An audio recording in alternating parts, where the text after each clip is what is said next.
السلام علیکم ورحمۃ اللہ وبرکاتہ نحمدہ ونصلی علی رسولہ الکریم۔ جیسا کہ ناظرین کو معلوم ہے، جامعہ انوریہ حیدرآباد باب العلم انوریہ ایجوکیشنل سوسائٹی کی جانب سے تحاوی شریف یعنی شرح معانی الآثار کے درس کا سلسلہ جاری ہے۔ آج ہم باب المسح علی النعلین اس سبق کو ہم پڑھیں گے، اور اس کے تحت صاحب کتاب نے جن مسائل کو درج کیا ہے اور جن اختلافات کو پیش کیا ہے اس کو پڑھنے کی کوشش کریں گے اللہ کی توفیق سے۔ باب المسح علی النعلین، نعلین پر، نعل جوتا یا جوتی، اس کے لیے استعمال ہوتا ہے یہ، تو جوتوں پر مسح کرنے کا باب۔ نعل دراصل یہاں پر ایک خاص معنی میں استعمال ہوا ہے۔ اس باب کے مسائل کو پڑھنے سے پہلے کچھ ضروری باتیں بطور مقدمہ حاضر خدمت ہیں۔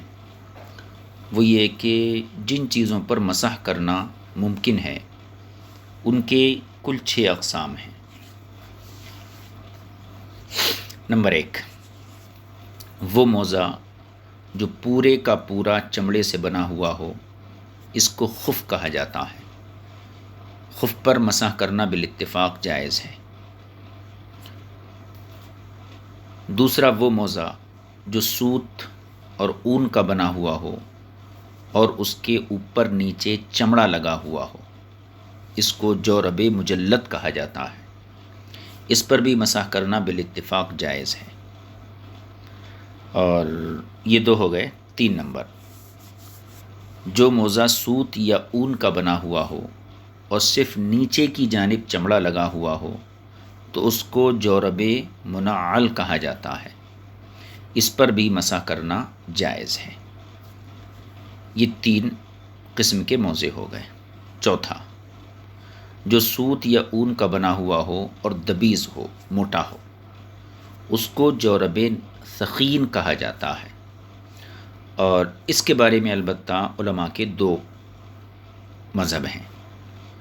ایک امام اعظم ابو حنیفہ، امام شافعی، امام مالک، ان حضرات کے نزدیک اس پر مسح کرنا جائز نہیں ہے۔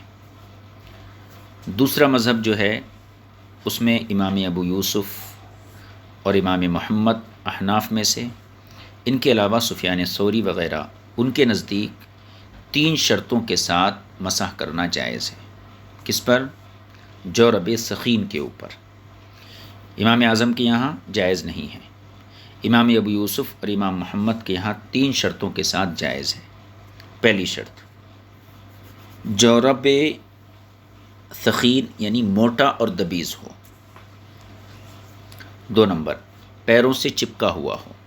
اور تیسری شرط ہے 2-3 میل تک تتابع مشی ممکن ہو، یعنی مسلسل اس کو پہن کر چلنا یہ ممکن ہو۔ تو ان حضرات کے نزدیک ایسے جورب پر مسح کرنا جائز ہے۔ یہ 4 قسم کے موزے ہو گئے۔ اور 5واں موزہ یہ ہے کہ سوت یا اون کا بنا ہوا ہو اور موٹا نہ ہو، جیسا کہ ہمارے ملک میں سردیوں کے زمانے میں عام طور پر استعمال ہونے والے موزے ہیں۔ ان پر بالاتفاق مسح جائز نہیں ہے۔ چھٹے، نعلین۔ اب نعلین موزے تو نہیں ہیں، لیکن چونکہ اس پر بھی مسح ممکن ہے۔ نعلین اس کو کہا جاتا ہے جو چپل کی شکل میں ہوتا ہے۔ اس کی شکل جو ہے جیسا کہ پرانے زمانے کے لوگ لکڑی کی نعلین کو استعمال کیا کرتے تھے، اور حضور اکرم صلی اللہ علیہ وسلم کی نعل شریف بھی باضابطہ طور پر جو بطور تبرک اب ہمارے یہاں موجود ہوتی ہے، اس کی تصویر یا اس کا نقش موجود ہوتا ہے۔ تو نعل سمجھنے کے لیے اس کی تصویر یہ کافی ہے، اگرچہ عام لوگوں کی نعل کا وہ مقام اور مرتبہ نہیں ہے جو رسول پاک صلی اللہ علیہ وسلم کے قدم ناز سے مس ہونے والے اس نعلین شریف کا مرتبہ اور مقام ہے۔ تو یہاں پر یہ 6 چیزیں تھیں جن پر مسح کرنا یہ ممکن ہو سکتا تھا۔ ان میں سے ایک یعنی شروع کے جو ہم نے 3 چیزیں بیان کیں وہ تو بالاتفاق ان پر مسح کرنا جائز ہے۔ البتہ جورب ثقین کے بارے میں 2 مذہب ہیں۔ امام اعظم ابو حنیفہ عدم جواز کے قائل ہیں، امام ابو یوسف امام محمد 3 شرطوں کے ساتھ جواز کے قائل ہیں۔ اوپر کی 5 چیزیں جو ذکر کی گئیں اس کا باب سے تعلق نہیں ہے، یعنی باب میں ان مسائل سے بحث نہیں کی گئی ہے۔ آخری مسئلہ نعلین کا تھا، یعنی نعلین پر مسح کرنا جائز ہے یا نہیں ہے۔ اسی مسئلے کو صاحب کتاب زیر بحث لائے ہیں۔ اس سلسلے میں 2 مذہب ہیں۔ ایک مذہب اگر صحابہ کی طرف دیکھیں تو عبداللہ بن عمر ہیں اس میں، اور خزیمہ بن اوس، اور ان کے علاوہ اصحاب ظواہر ہیں۔ اصحاب ظواہر کے نزدیک نال اور چپل پر مسح کرنا جائز ہے۔ صاحب کتاب نے اصحاب ظواہر کی طرف اشارہ کرنے کے لیے فذهب قوم کا جملہ استعمال کیا ہے، اور دوسرا قول ہے ائمہ 4 جمہور فقہ اور محدثین کا، ان کے یہاں نعلین کے اوپر مسح کرنا جائز نہیں ہے، اور اسی مذہب کی تائید صاحب کتاب نے یہاں پیش فرمائی ہے۔ یہ ہو گئے مقدمے کے طور پر چند ضروری باتیں جو آپ کی خدمت میں عرض کرنی تھی۔ اب ہمیں یہ دیکھنا ہے کہ صاحب کتاب کا جیسے کہ مزاج ہے کہ فریق اول کے دلائل کو آپ پہلے ذکر کرتے ہیں اور فریق ثانی کے دلائل کو بعد میں ذکر کرتے ہیں، چونکہ فریق اول کے دلائل کو اسی مناسبت سے آپ نے پہلے ذکر کیا ہے۔ اب اس دلیل کو دیکھ لیجئے، حدیث پاک دیکھیے۔ حدثنا ابو بکرۃ و ابراہیم بن مرزوق قال، ان دونوں نے کہا حدثنا ابو داود قال حدثنا حماد بن سلمۃ، اب یہاں سے تحویل سند ہے۔ وحدثنا ابن خزیمۃ قال حدثنا حجاج قال حدثنا حماد، دیکھیے حماد بن سلمہ اوپر آئے، حماد یہاں آئے۔ اب یہاں سے حماد سے سند جو ہے، حماد کے نیچے امام طحاوی تک سند میں تحویل ہے، اور حماد کے اوپر پھر سند متصل ہے، ایک ہی سند ہے، یہ بھی متصل ہی ہے لیکن یہ تحویل سند ہے۔ ان یعلی بن عطاء ان اوس بن ابی اوس قال، اوس بن ابی اوس یہ کہتے ہیں رأیت ابی، میں نے اپنے والد کو دیکھا، توضأ کہ انہوں نے وضو کیا، ومسح علی نعلیہ لہو، اور انہوں نے اپنی نعلین پر مسح کیا، فقلت لہو، تو میں نے ان سے عرض کیا اتمسح علی النعلین، کیا آپ نعلین پر مسح کرتے ہیں؟ فقال، تو انہوں نے فرمایا رأیت رسول اللہ صلی اللہ علیہ وسلم یمسح علی النعلین، میں نے رسول پاک صلی اللہ علیہ وسلم کو نعلین پر مسح کرتے ہوئے دیکھا ہے۔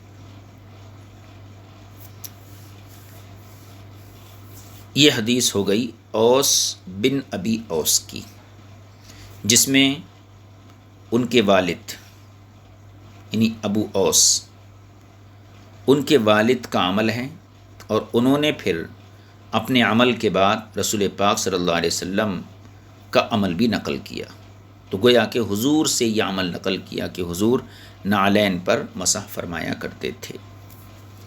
اب اسی حدیث کو دوسری سند کے ساتھ امام طحاوی نے یہاں ذکر کیا ہے، حدیث یہی ہے۔ حدثنا فہد حدثنا محمد بن سعید قال اخبرنا شریک ان یعلی بن عطاء عن اوس بن ابی اوس، یہ وہی راوی ہے۔ قال کنت ما ابی فی سفر، میں اپنے والد کے ساتھ ایک سفر میں تھا، ونزلنا بماء من میاہ الاعراب، اور ہم جو ہیں ایک پانی پر، ایک چشمے پر گویا کہ اترے، اور اس کا معنی تالاب کریں تو زیادہ بہتر ہے۔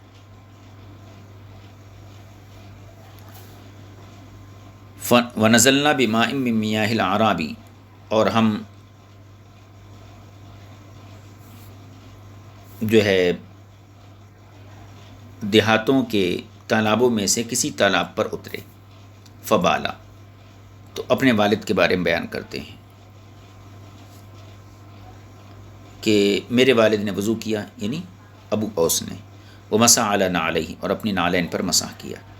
فقلت لہ، تو میں نے ان سے کہا اتفعل ھذا، آپ یہ کرتے ہیں، مسح کرتے ہیں نالین پر؟ فقال، تو انہوں نے فرمایا ما ازیدک علی ما رأیت رسول اللہ صلی اللہ علیہ وسلم فعلا، میں نے تمہارے سامنے اس عمل پر کچھ اضافہ نہیں کیا ہے جو عمل میں نے رسول کریم صلی اللہ علیہ وسلم کو کرتے ہوئے دیکھا ہے۔ یہ دو سندوں کے ساتھ ابو اوس کی روایت صاحب کتاب نے یہاں نقل کی فریق اول کی تائید میں۔ تو ان دونوں روایتوں سے ایک ہی مضمون سمجھ میں آتا ہے کہ صحابی نے نالین پر مسح کیا اور پھر اس عمل کو حضور کی طرف منسوب کیا۔ اس سے یہ پتہ چلتا ہے کہ نالین پر مسح کرنا یہ جائز ہے۔ قال ابو جعفر، امام طحاوی فرماتے ہیں فذهب قوم الى المسح على النعلین، ایک قوم اس طرف گئی ہے مسح علی النعلین کی طرف، یعنی ایک قوم فقہا کی ایک جماعت مسح علی النعلین کی قائل ہے، کما یمسح علی الخفین، جیسا کہ موزوں پر مسح کیا جاتا ہے، اسی طریقے سے نعلین پر مسح کیا جاتا ہے۔ یہ ایک طبقے کا خیال ہے۔ یہ ایک روایت ہو گئی، صاحب کتاب نے مذہب بیان کر دیا۔ اب اسی مذہب کی تائید میں ایک اور حدیث یہاں بیان کرتے ہیں فریق اول کی تائید میں۔ وقالوا، اور انہوں نے کہا، کہ انہوں نے فریق اول نے، قد شد ذلک ما روی عن علی، کہ یہی مضمون حضرت علی کی روایت کردہ حدیث سے بھی مضبوط ہوتا ہے اور تقویت ملتی ہے اس کو۔ فذکروا فی ذلک، اور پھر اس سلسلے میں انہوں نے یہ حدیث بیان کی۔ ما حدثنا ابو بکرۃ قال حدثنا ابو داود ووہب، ابو داود اور وہب دونوں نے حدیث بیان، دونوں کہتے ہیں قال حدثنا شعبۃ عن سلمۃ بن کہیل عن ابی زبیان، ابو زبیان سے مروی ہے، انہ رأى علیًا، کہ انہوں نے حضرت علی کریم کرم اللہ تعالی وجہ الکریم کو دیکھا، بال قائما، آپ نے کھڑے ہو کر پیشاب کیا، ثم دعا بماء، پھر آپ نے پانی منگایا، فتوضأ ومسح علی نعلیہ، وضو کیا اور اپنے نالین پر مسح کیا، ثم دخل المسجد، پھر آپ مسجد میں داخل ہوئے، فخلع نعلیہ ثم صلی، اور اپنی نالین اتار کر آپ نماز ادا فرمائے۔ حضرت علی کے اس عمل سے بھی یہ پتہ چلتا ہے کہ نالین پر مسح کرنا یہ جائز ہے۔ تو گویا کہ فریق اول کے مذہب کا دار و مدار دو روایتوں کے اوپر ہے، اوس بن ابی اوس کی روایت پر جو کہ ان کے والد کا عمل تھا، اور دوسری ابو زبیان کی روایت پر جو کہ حضرت علی کا عمل نقل فرما رہے تھے۔ اب یہ آپ نے دیکھ لیا۔ امام طحاوی فرماتے ہیں وخالفہم فی ذالک آخرون، دوسرے فقہا نے فی ذالک، اس مسئلے میں ان کی مخالفت کی ہے، فقالوا، اور انہوں نے کہا ہے لا نری المسح علی النعلین، ہم نعلین پر مسح کے قائل نہیں ہیں، یعنی نعلین پر مسح کرنے کے ہم قائل نہیں ہیں۔ تو فریق اول کے مذہب کی وضاحت کر دی گئی، ان کے دلائل کو ذکر کر دیا گیا۔ اب فریق ثانی کے مذہب کی وضاحت ہو گئی۔ اب یہاں سے وَكَانَ مِنَ الْحُجَّةِ لَهُمْ فِي ذَلِكَ، یہاں سے فریق ثانی کی طرف سے جواب دیا جا رہا ہے ان روایتوں کا جو فریق اول کی طرف سے پیش کی گئی ہیں مسح علی النعلین کے جواز میں۔ وَكَانَ مِنَ الْحُجَّةِ لَهُمْ فِي ذَلِكَ أَنَّهُ قَدْ يَجُوزُ أَنْ يَكُونَ رسول اللہ صلی اللہ علیہ وسلم مسح علی نعلین تحتهما جوربان وَكَانَ قَاصِدًا بِمَسْحِهِ ذَلِكَ الى جوربیہ لا الى نعلیہ۔ یہ دیکھیے جواب، گویا کہ اوس بن ابی اوس، اب یہ تو ان کے بیٹے ہیں، اصل جو صحابی ہیں ابو اوس ہیں، تو اوس بن ابی اوس کی روایت کا جواب یہ ہے قد یجوز، یہاں سے جواب کا آغاز ہے، یعنی حضور اکرم صلی اللہ علیہ وسلم جورب پہنے ہوئے تھے، موزے پہنے ہوئے تھے، اور حضور صلی اللہ علیہ وسلم نے نعلین کو قدم مبارک سے نکالے بغیر موزوں پر مسح فرما لیا تھا، اور ساتھ ہی نعلین کے تسمے پر بھی مسح فرما لیا تھا، اور ایسا کرنا جائز ہے کہ جوربین پر مسح ادائے فرض کے لیے ہوتا ہے، اور چپلوں کے تسمے کے اوپر بالتبع جو مسح ہوتا ہے وہ زائد اور فاضل ہوتا ہے۔ لہذا اوس بن ابی اوس کی روایت سے استدلال کر کے چپلوں پر مسح کرنا، مسح کو جائز قرار دینا ہرگز درست نہیں ہوگا۔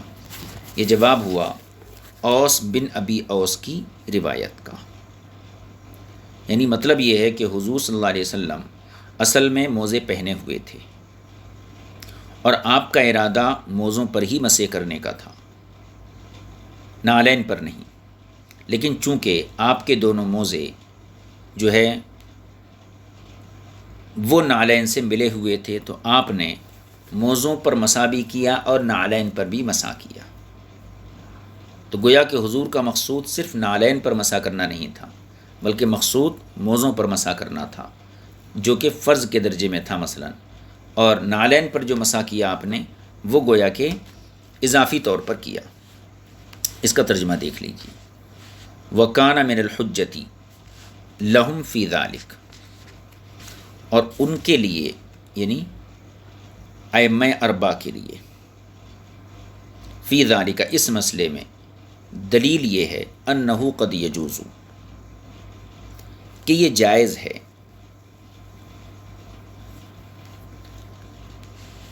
ان یکون رسول اللہ صلی اللہ علیہ وسلم مسح علی نعلین تحتہما جوربان، یہ ممکن ہے کہ رسول پاک صلی اللہ علیہ وسلم نے ایسے نعلین پر مسح کیا ہو جن کے نیچے موزے ہوں،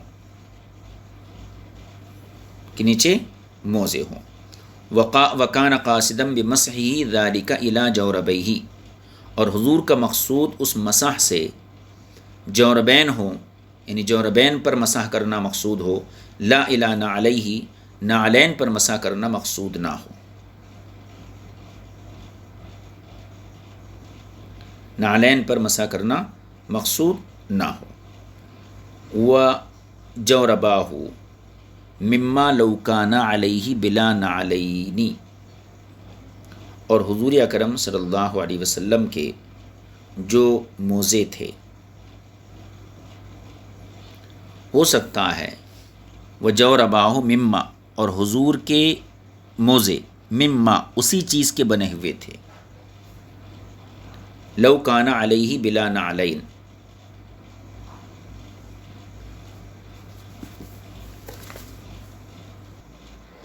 وجورباہ مما، اور آپ کے موزے اسی چیز سے بنے ہوئے تھے،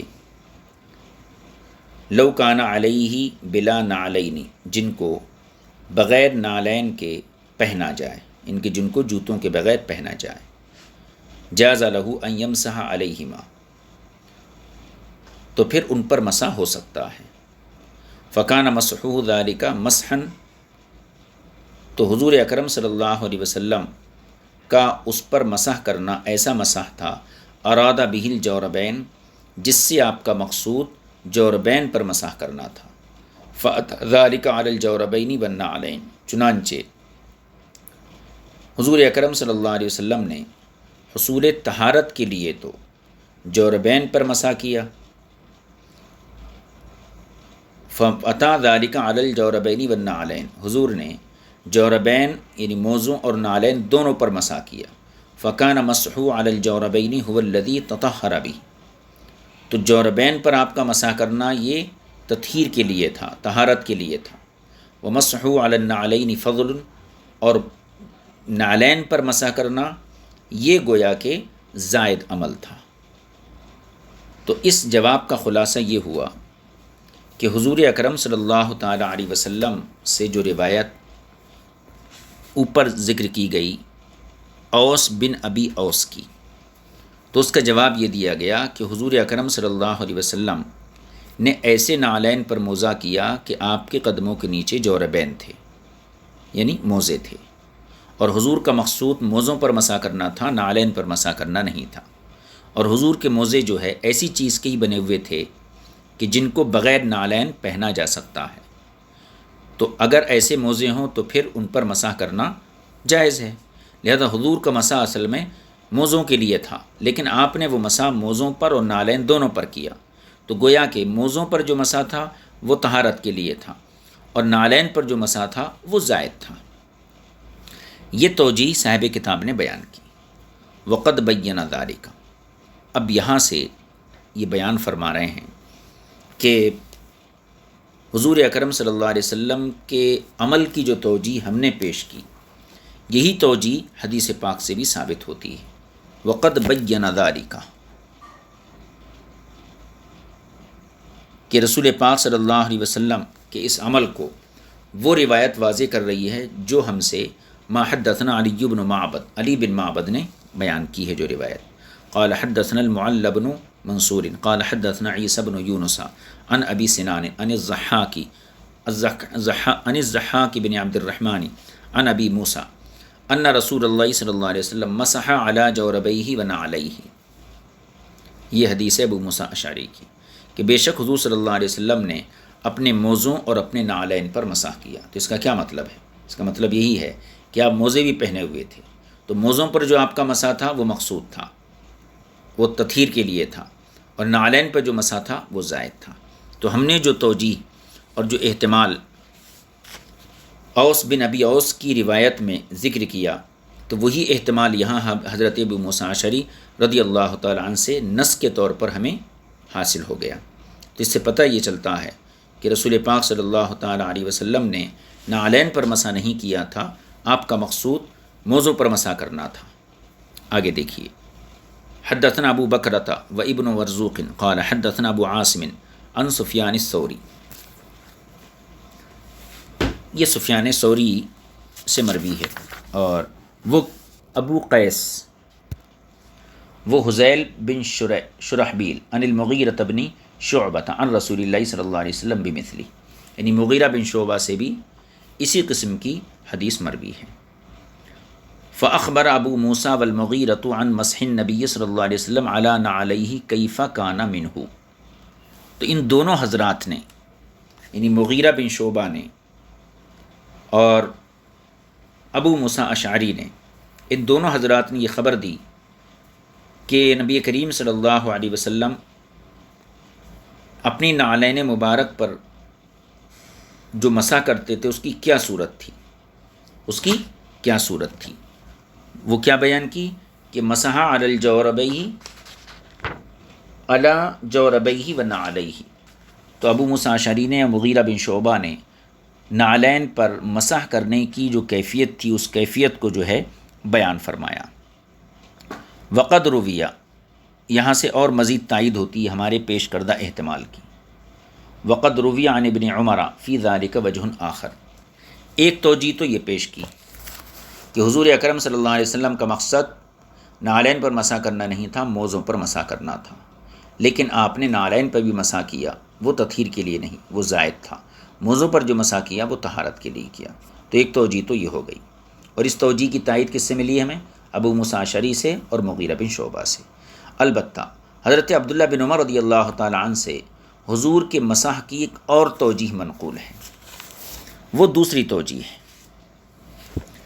حضور اکرم صلی اللہ علیہ وسلم کے عمل کی دوسری توجیہ منقول ہے حضرت عبداللہ بن عمر سے۔ وہ توجیہ کیا ہے وہ دیکھ لیجیے۔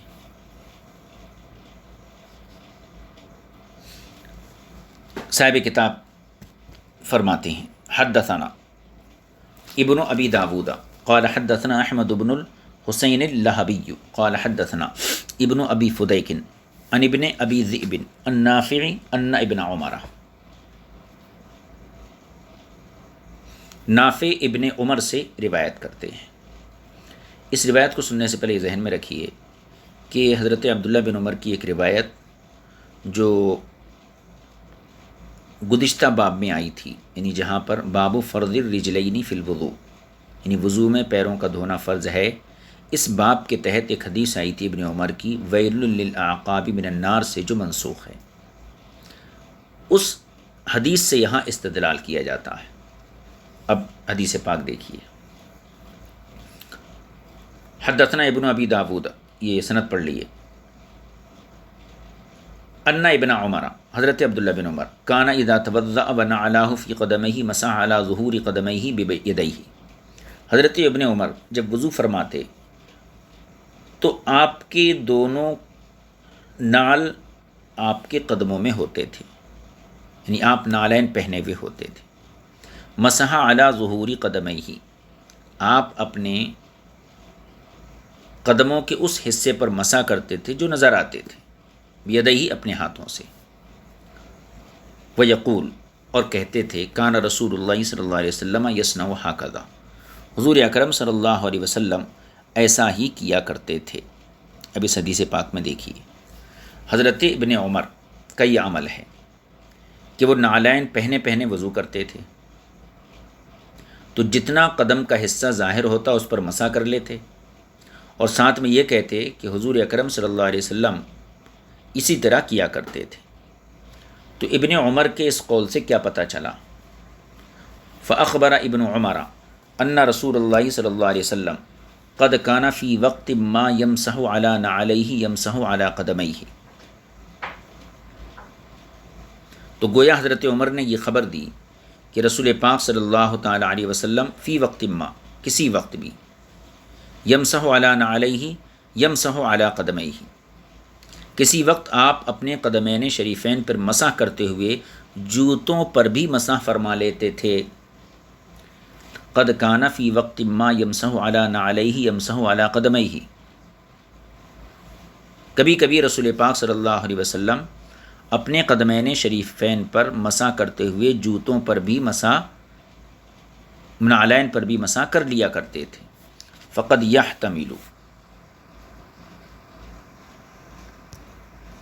فقد یحتمل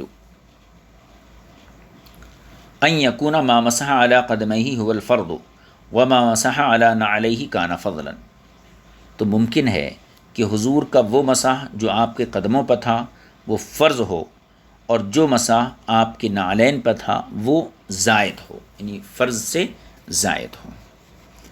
اب دیکھیے، اوس بن ابی اوس کی روایت کی دو توجیہیں سامنے آئیں۔ ایک توجیہ تو یہ کہ حضور کا مقصود یہ تھا کہ موزوں پر مسح کیا جائے، حضور موزے پہنے رہتے تھے، اور نعلین پر جو مسح کرتے وہ زائد کرتے تھے۔ دوسری یہ توجیہ جو تھی ابو موسیٰ اشعری اور مغیرہ بن شعبہ سے اس کی تائید مل گئی۔ دوسری توجیہ ابن عمر نے پیش کی کہ حضور صلی اللہ تعالیٰ علیہ وسلم ایسا بھی کرتے تھے کہ قدموں پر مسح کرتے کرتے ساتھ میں نعلین پر بھی مسح کرتے تھے، تو گویا کہ قدموں پر جو حضور جو مسح کرتے تھے وہ بطور فرض کرتے تھے، اور نعلین پر جو مسح کرتے تھے بطور فضل یعنی اضافی طور پر کرتے تھے۔ اب امام طحاوی کا تبصرہ سنیے۔ فحدیث ابی اوس یحتمل عندنا ما ذکر فیہ عن رسول اللہ صلی اللہ علیہ وسلم من مسحہ علی نعلیہ ان یکون کما قال ابو موسیٰ والمغیرہ او کما قال ابن عمر۔ اس کا مطلب یہ ہے کہ ابو اوس کی روایت میں دو توجیہ ہیں۔ ابو اوس کی روایت میں جو مسح ذکر کیا گیا کہ حضور صلی اللہ علیہ وسلم اپنی نعلین پر مسح کرتے تھے، تو اس مسح کرنے میں دو توجیہ ہیں۔ پہلی توجیہ تو وہ ہے جیسے ابو موسیٰ اشعری اور مغیرہ بن شعبہ نے کی، یا پھر وہ توجیہ ہے جو ابن عمر رضی اللہ تعالیٰ عنہ نے پیش کی۔ یعنی مطلب یہ ہے کہ اگر ابن ابی اوس کی حدیث سے آپ استدلال کریں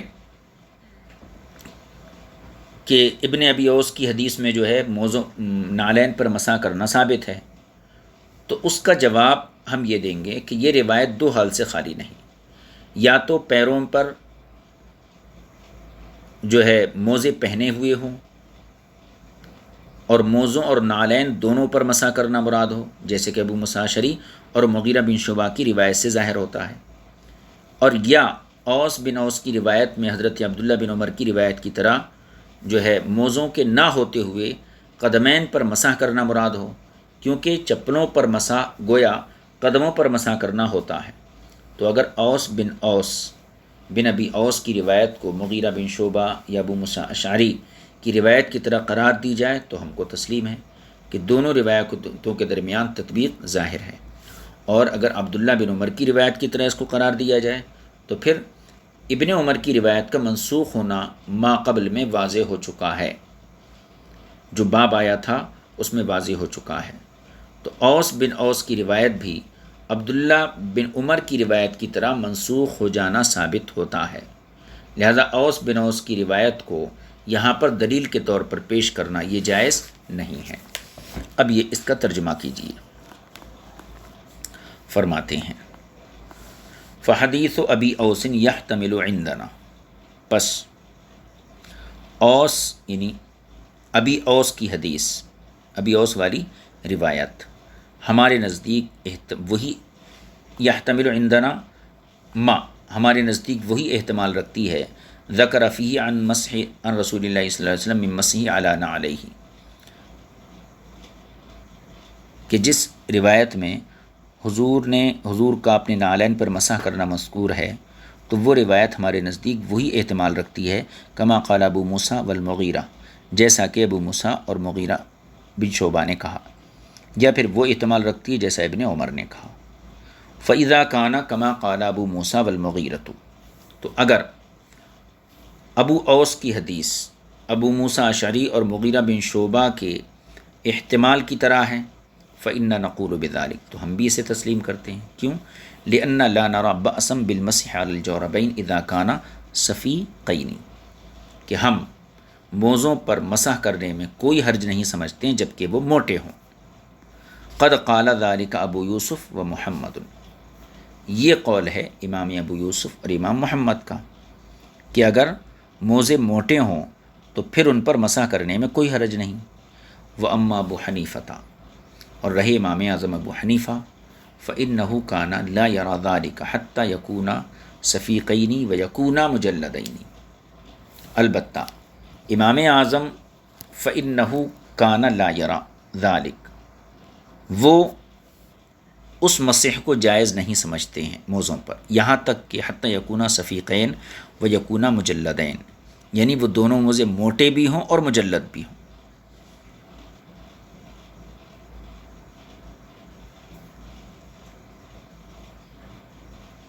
فیکونا کالخفین، تو ایسی صورت میں یہ موزے خفین کی طرح ہو جائیں گے۔ وَإِنْ كَانَ، اور اگر تعویل وہ ہو جو ابن عمر نے کہا، یعنی ابن ابی اوس کی روایت کا وہ معنی ہو جو ابن عمر نے بیان کیا، فإن فی ذلک اثبات المسح علی القدمین، تو پھر اس صورت میں قدمین پر مسح کرنا ثابت ہوگا۔ یعنی اگر ابن عمر کی روایت میں جو تعویل پیش کی ہے تو توجیہ پیش کی گئی ہے، اگر وہ مراد لیں ابن ابی اوس کی حدیث میں، تو پھر اس سے یہ ثابت ہوگا کہ قدموں پر مسح کرنا یہ درست ہے۔ اب سنیے، باب الرجلینی، باب فرض الرجلینی فی الوضوء، جو باب گزرا ہے اس میں یہ چیز ثابت ہو چکی ہے کہ قدمین پر مسح کرنے کی جتنی روایتیں ہیں وہ سب منسوخ ہیں، اور قدموں کو وضو میں دھویا جائے گا، دھونا فرض ہے۔ مسح کی جتنی روایتیں وہ سب منسوخ ہیں۔ تو اگر اوس بن ابی اوس کی حدیث کا وہ معنی لیا جائے جو ابن عمر نے بیان کیا ہے، تو پھر ابن عمر کی جو حدیث ہے وہ حدیث منسوخ ہے، اور جب وہ حدیث منسوخ ہے تو یہاں پر نعلین پر مسح کرنا یہ حدیث بھی منسوخ ہو جائے گی، لہذا منسوخ یہ قابل عمل نہیں ہے۔ فرماتے ہیں فَإِنْ كَانَ فِي ذَلِكَ إِثْبَاتُ الْمَسْحِ عَلَى الْخُفَّيْنِ، اور اگر ابن عمر کی روایت کی طرح لیا جائے تو پھر اس میں قدمین پر مسح کا اثبات ہوگا، قدمین پر مسح کا اثبات ہوگا۔ فقط ثبت ذلك وما عارضه، اور یہ بات ثابت ہو چکی ہے، وما عارضه وما نسخه فی بابی فرض القدمین، اور باب و فرض القدمین کے اندر اس کے معارض حدیثوں نے مسح علی القدمین کو منسوخ کر دیا ہے۔ فعلی ای المعنین، اب جو بھی معنی لیں، چاہے مغیرہ بن شعبہ اور ابو موسیٰ اشعری کا بیان کردہ معنی لیں یا پھر ابن عمر کا بیان کردہ معنی لیں، فعلی ای المعنین کان وجہ حدیث اوس بن ابی اوس من معنی حدیث ابی موسیٰ والمغیرتی ومن معنی حدیث ابن عمر کان وجہ حدیث اوس بن ابی اوس،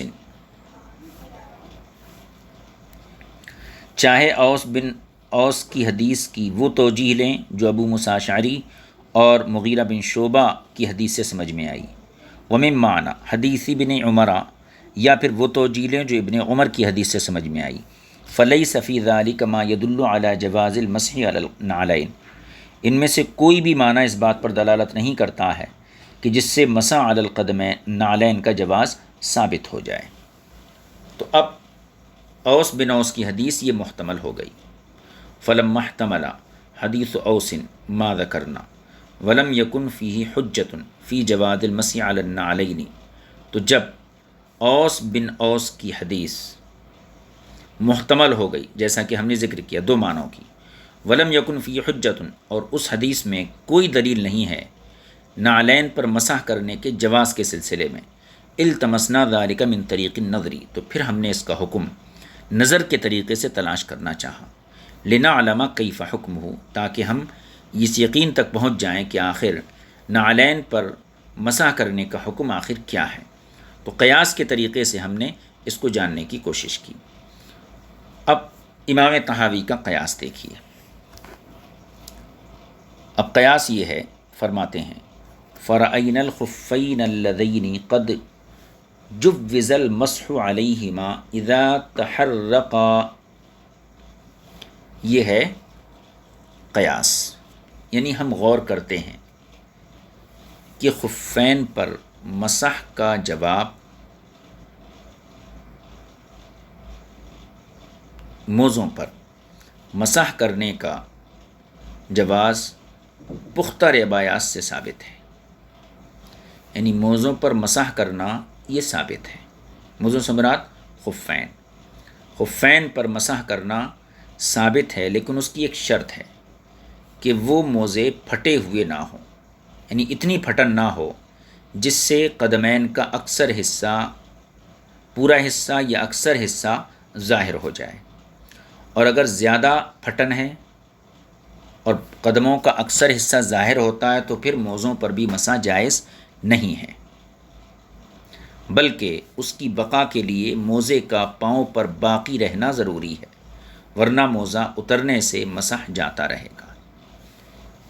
اس کو پھر سے دیکھ لیجیے، فرماتے ہیں کہ مسح علی الخفین یہ جائز ہے اور یہ ثابت ہے، لیکن اس کی شرط یہ ہے کہ موزے میں اتنی پھٹن نہ ہو جس سے پورا قدم یا اکثر قدم ظاہر ہو جائے۔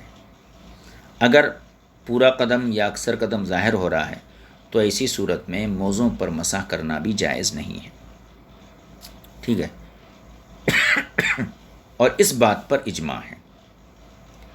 تو جب موزوں پر مسح کرنا اسی وقت جائز ہے جبکہ دونوں قدم موزوں کے اندر چھپے ہوئے ہوں، اور جب قدم ظاہر ہوں تو پھر مسح کرنا جائز نہیں ہے۔ حالانکہ نعلین پہننے کی صورت میں پورے قدم نہ غائب ہوتے ہیں اور نہ قدم کا اکثر حصہ پوشیدہ ہوتا ہے، بلکہ زیادہ قدموں کا حصہ یہ نظر آتا ہے۔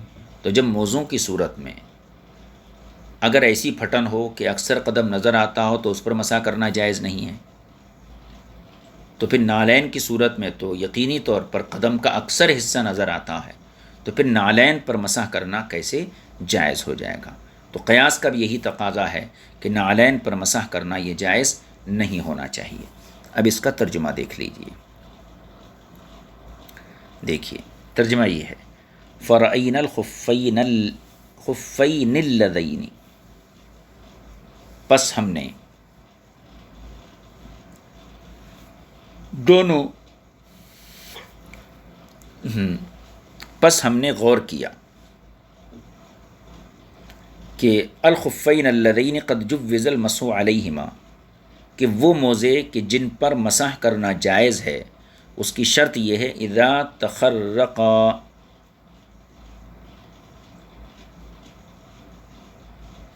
جب وہ اتنے پھٹ جائیں کہ حتیٰ بدت القدمانی منہما، کہ دونوں قدم ظاہر ہو جائیں، او اکثر القدمین، یا قدموں کا اکثر حصہ ظاہر ہو جائے، فکل قد اجمع انہ لا یمسح علیہما، تو تمام فقہا کا اس پر اجماع ہے کہ ایسے موضوع پر مسح کرنا جائز نہیں ہے، بلکہ جواز کے لیے شرط یہ ہے کہ پورے قدم یا قدموں کا اکثر حصہ یہ پوشیدہ رہے۔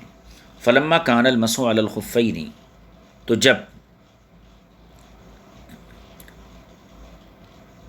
موزوں پر مسح کی یہ شرط ہے، فلما کان المسح علی الخفین، تو جب موزے پر مسح کی یہ شرط ہے، انما یجوز اذا غیب قدمین، کہ مسح اسی وقت جائز ہے جب کہ دونوں قدم اس کے اندر چھپ جائیں، ویبطل ذلک اذا لم یغیب القدمین، اور وہ مسح باطل ہو جاتا ہے، یعنی جب دونوں پیر ظاہر ہو جائیں، لم یغیبہ غائب نہ ہوں، یعنی جب دونوں قدم ظاہر ہو جائیں غائب نہ ہوں تو پھر مسح باطل ہو جاتا ہے۔ وکانت النعلان غیر مغیبین، اور نعلین جو ہوتی ہیں یہ پیروں کو چھپانے والی نہیں ہوتی ہیں۔ ثبتا، تو اس سے یہ ثابت ہوا، انہما کالخفین اللذین لا یغیبان القدمین، کہ نعلین ان موزوں کی طرح ہے جو قدموں کو چھپاتی نہیں ہیں، جو موزے قدموں کو چھپاتے نہیں ہیں، ان موزوں کی طرح یہ نعلین ہو گئے۔ اور ایسے موزے جس میں قدم کا اکثر حصہ کھلا رہے، نظر آئے، ان موزوں پر مسح جائز نہیں، لہذا نعلین پر بھی مسح جائز نہیں، یہ قیاس کا تقاضا ہے۔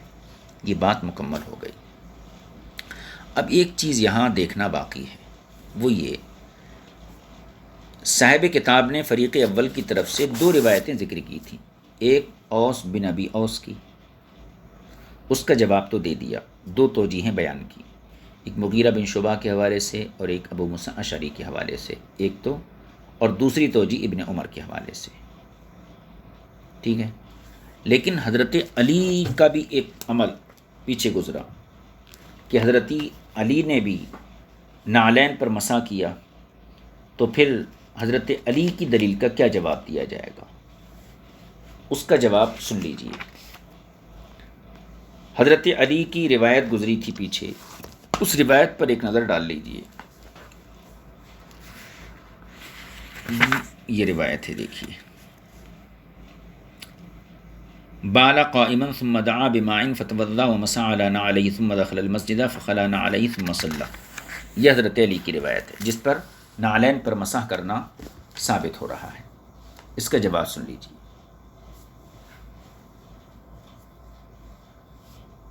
اب حضرت علی کی حدیث میں اور بھی چیزیں ہیں جو قابل توجہ ہیں، پہلے ہم اس بات کی طرف توجہ دیں گے کہ جو ہے اس کا جواب کیا ہوگا اس مسئلے سے متعلق۔ ممکن ہے کہ حضرت علی حقیقت میں موزے پہنے ہوئے تھے اور اس کے اوپر نعلین بھی پہنے ہوئے تھے، تو در حقیقت حضرت علی نے جوربین پر ہی مسح کیا تھا، اس کے تابع ہو کر تسمے پر بھی مسح ہو گیا۔ ایک توجہ تو یہ ہے، تو یہاں پر بھی حقیقت میں موزوں پر مسح ہوا اور نعلین پر جو مسح ہوا وہ تبعاً ہوا۔ دوسری توجہ یہ بھی کی جا سکتی ہے کہ حضرت وہاں اس حدیث میں ہے کہ آپ نے وخلع نعلیہ، دخل المسجد، یعنی مسجد میں داخل ہونے کے لیے آپ نے نعلین اتارے، تو مسجد میں داخل ہو کر نعلین اتار دینا، وہاں کیا ہے اس جملے کو دیکھ لیجیے، ثم دخل المسجد، یہ پیچھے کیا ہے، مسح علی نعلی، اپنے نعلین پر مسح کیا، ثم دخل المسجد، پھر مسجد میں داخل ہوئے، اس کے بعد فخلع نعلیہ، پھر اپنے نعلین کو اتارا، تو پہلے داخل ہوئے بعد میں اتارا، پہلے داخل ہوئے بعد میں اتارا، تو در حقیقت جو ہے مسجد میں داخل ہو کر نعلین کا اتار دینا اس بات کی دلیل ہے کہ نعلین پر مسح نہیں کیا تھا بلکہ جوربین پر مسح کیا تھا، اس لیے کہ مسجد میں داخل ہو کر نعلین کو اتار دیا، لہذا حضرت علی کی اس روایت کے ذریعے چپلوں پر مسح کے جواز کو ثابت کرنا کسی طرح بھی درست نہیں ہے۔ یہ بات جواب ہو گیا۔ خلاصہ کلام یہ کہ صاحب کتاب نے اس باب کے تحت مسح علی النعلین کے مسئلے کو وضاحت کے ساتھ بیان کیا، جس میں دو مذہب تھے۔ ایک قول جو ہے اصحاب ظواہر کا تھا، پہلا والا قول، اور دوسرا قول جو تھا وہ ائمہ اربعہ کا تھا۔ پہلا قول یہ تھا کہ نعلین پر مسح کرنا جائز ہے، اور ان حضرات کی طرف سے صاحب کتاب نے دو دلیلوں کو پیش کیا۔ اوس بن ابی اوس کی حدیث کو دو سندوں سے لائے، پھر حضرت علی کی روایت کو پیش کیا، پھر جواب دیا، اور جواب دیتے ہوئے اوس بن ابی اوس کی حدیث کی توجیح بیان کی کہ یہاں پر حضور کا مقصود نعلین پر مسح کرنا نہیں تھا، بلکہ حضور موزے بھی پہنے ہوئے تھے، تو موزوں پر مسح کرتے ہوئے آپ نے نعلین پر بھی مسح کر لیا۔ تو مقصود جو تھا وہ موزوں پر مسح کرنا تھا، نعلین پر مسح کرنا یہ اضافہ ہو گیا۔ یہ توجیہ تھی ابو موسیٰ اشعری اور مغیرہ بن شعبہ کی۔ دوسری توجیہ حضرت ابن عمر کی تھی کہ حضور اکرم صلی اللہ تعالیٰ علیہ وسلم نے قدمین پر مسح کیا، اور ابن عمر کی حدیث جو ہے گزشتہ باب میں یہ تذکرہ آ چکا ہے کہ وہ منسوخ ہو چکی ہے، لہذا جب قدمین والی حدیث منسوخ ہے اور اس کا بھی وہی معنی نکلتا ہے تو یہ نعلین والی حدیث بھی منسوخ ہوگی، لہذا دونوں سندوں کے ساتھ جو اوس بن ابی اوس کی روایت آئی وہ قابل احتجاج نہیں ہے۔ دوسری دلیل تھی حضرت علی کی، حضرت علی کی روایت کا بھی جواب دے دیا گیا۔ اب اس کے بعد قیاس بھی پیش کر دیا گیا۔ اب حضرت علی کی حدیث میں دو چیزیں اور ہیں، وہ یہ ہے کہ کھڑے ہو کر پیشاب کرنا، ایک چیز تو یہ ہے، اور دوسرے یہ ہے کہ مسح کیے ہوئے نعلین کو نماز کے لیے اتار دینا۔ چپلوں پر مسح کرنے کی توجیہ پیش کر دی گئی، کھڑے ہو کر پیشاب آپ کیوں کیے؟ تو یہ توجیہ کی جا سکتی ہے کہ حضرت علی نے ہو سکتا ہے کسی عذر کی وجہ سے یا کسی تکلیف یا بیماری کی وجہ سے آپ نے کھڑے ہو کر ایسا عمل کیا ہو، یا پھر آپ تو صحت مند ہوں لیکن وہاں پر کوئی نجاست وغیرہ موجود ہو کہ بیٹھنے سے کپڑوں کے خراب ہونے کا اندیشہ ہو، اس لیے آپ نے کیا، یا پھر یہ ایسا ہی ہے جیسا کہ حضور اکرم صلی اللہ علیہ وسلم نے بیان جواز کے لیے یہ عمل کیا تھا۔ اور رہی یہ بات کہ حضرت علی رضی اللہ تعالیٰ عنہ نے جو ہے مسح جو کیا تھا وہ حقیقت میں آپ نے موزوں پر مسح کیا تھا، اور موزے و نعلین آپ ایک ساتھ پہنے ہوئے تھے، تو دیکھنے والے نے ہو سکتا یہی سمجھا کہ آپ نے نعلین پر مسح کیا، حالانکہ آپ کا مقصود جو تھا وہ موزوں پر ہی مسح کرنا تھا۔ یہ باب یہاں پر مکمل ہو گیا۔ اب اس کے بعد جو ہے باب المستحاضۃ کیف تطہر للصلاۃ، مستحاضہ نماز کے لیے کس طریقے سے طہارت حاصل کرے گی، اس کی طہارت کا طریقہ کیا ہے؟ ہر نماز کے لیے علیحدہ علیحدہ وضو کرنا ہے یا غسل کرنا ہے، کہ ایک بار غسل کرنا کافی ہے پھر ہر نماز کے لیے علیحدہ علیحدہ وضو کرنا ہے؟ یہ سارے مسائل کو صاحب کتاب اس باب کے اندر ذکر کریں گے۔ آج ہم اپنے سبق کو یہیں موقوف کر دیتے ہیں، اور آئندہ جو باب ہے اس کو انشاءاللہ تعالی بالتفصیل آپ کی خدمت میں پیش کیا جائے گا۔ وصلی اللہ علی نبی الکریم وآلہ وصحبہ اجمعین والحمد للہ رب العالمین۔ السلام علیکم ورحمۃ اللہ وبرکاتہ۔